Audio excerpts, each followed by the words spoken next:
Right, so Friday 14th of August, time is roughly 25 to 2.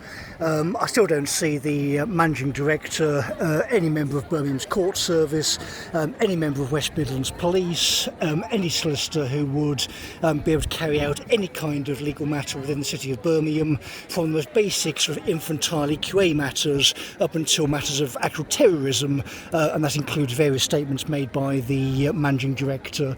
So I don't know what her strategy ever was. I mean, engage in this kind of strange theatre performance and get on with it forever appears to have been her strategy. She appears to have thought she's unassailable, but again, she's working out, probably if she hasn't already, that she isn't.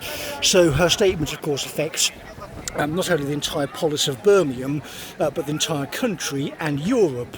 So if you're playing the Year Zero Maoist game and think the brains of your staff have been rotted out because you've got so used to treating them like meat, you're going to be quite surprised when they get up and tear your head off, really, aren't they?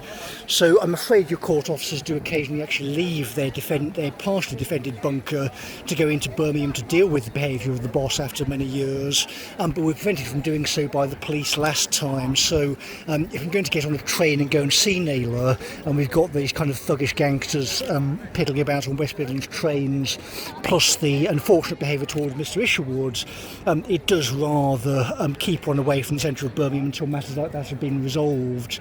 So if a train company's experienced entryism, been told no in court and carried on, then that tells you everything about the justice system in Birmingham, doesn't it?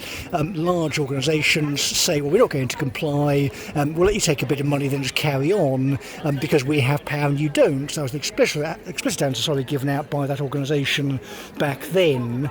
It's now gone to Max Call on his quote-unquote political advisor, who doesn't appear to understand what Maoism is. So if it's already hit the press, 6 years ago, and their advisor is not talking to the people in the court service who are responsible for that, then they're grotesquely incompetent, aren't they? What kind of local authority runs on that kind of basis? The idea is one that is totally outside of central government control, or. So the or is a big question mark over the city. Burnham has won his great victory. He's been crowned King of the Hegelians and is now running the country. But he appears to be hiding as well, so the Northern Revival is great, but unless he's going to pretend Birmingham doesn't exist, it's going to be quite an awkward spot for him, isn't it?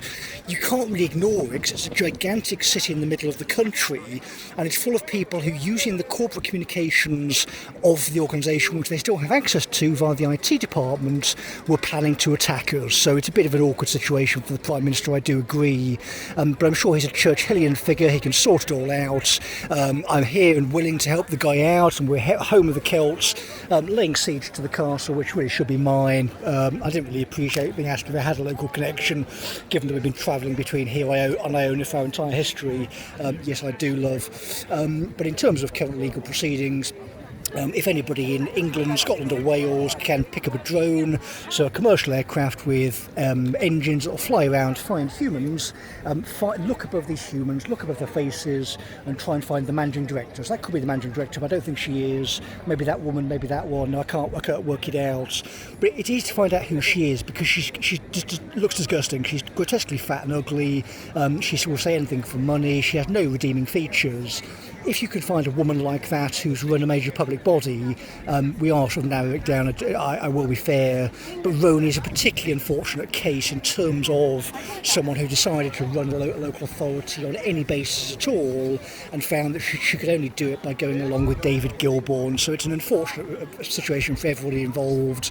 I do apologise for the effect this may have on her career, but given the history of serious violence with these ideas, I'm afraid we can't actually have local authorities that run on this sort of thuggish and gangsterish basis.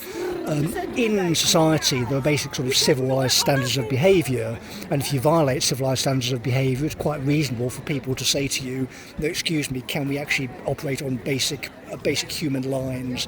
Can you show respect to the people around you and actually contribute to civilisation, not be a force of destruction? It's just that it was easier to create these bureaucratic fictions in a city that you've given up on running, because your telos is, what's in it for me? What can I get? How can I have the power? How can I rule above this place? But the good thing for me is I don't need money because we have the power already. They can't deal with me, they can't deal with the family. We still oversee that city whether they like it or not. We can see the rats going away whether they like it or not. They won't hide. So it is just a case of enjoying myself here for the next 40 odd years while these people are stuck in a bind. So they can flee north like me, but then they'd have to be honest, and they can't. They can stay in the city that they've destroyed, but they'll be killed, or they can flee the country where they'll get a bad reception from everyone on the planet once they're found.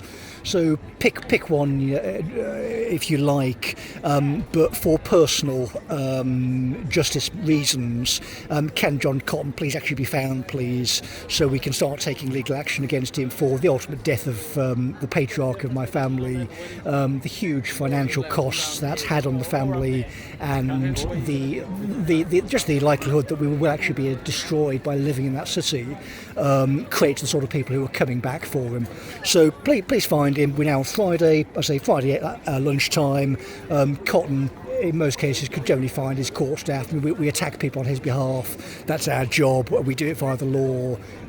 But again, the credible people have been down in tools since last year. I'm not going to pull people out of homes that he's been overseeing for the past 5 years. The police should have been in some time ago, and their refusal, based on the word of Jennifer Southall, given the iron bar attack or whatever that was, will cause, I'm sure, an eagerness in West Midlands Police to go and find these activists and interests and pull them out of this organisation in a Lindsayist sense. So again, Friday, the position remains. We've spoken to various professional colleagues, and you're talking at people like a woman who works at Sonos, all sorts of credible professionals in Edinburgh. Again, Landmine Rat Woman was a particular delight. The human capital at the moment in Birmingham is very, very low. It is just people who want money. So if you want to organically catch a lot of crooks, just go to the court, and you can find these people easily. The court's security is meant to let honest people in through their barriers, but because of the general corruption of Birmingham Labour, it's now been sort of rotting out husk, and you've got these people sort of embarrassed to turn up every day because it's, or alternatively, they reckon they can stay there and do it safely, generally because they live outside the city limits and just come in for court proceedings, this kind of stuff. We can fix it, but again, once you get into places where Andrew Mitchell and Jess Phillips are teaming up, you know things are pretty bleak. Her fate is quite clearly sealed at this point, so she is in free fall at the moment, but someone has to catch it, and again, we're lacking power in the sense that you can't now translate anything into the British criminal justice system, but the power, as we've previously indicated, can now only be political given the various antics of people in that polis. If the police aren't compliant, then it does require military assets to find some of these people, and that includes having a zone of security which previously was called British law. So it was assumed this was in the air. If you were a criminal, you would get caught. You were afraid to actually break the law, but now of course it's the opposite. You're afraid to follow the law because you know you're going to be attacked, and of course this is just provable by the current antics of Roney's power grab. But anyway, we'll send that into Google servers this Friday evening. We're not giving further ultimatums to the Brummies, so if you can physically find John Cotton, Joanne Roney, point them out to Wishburns, please, and ask them about amateur theatre.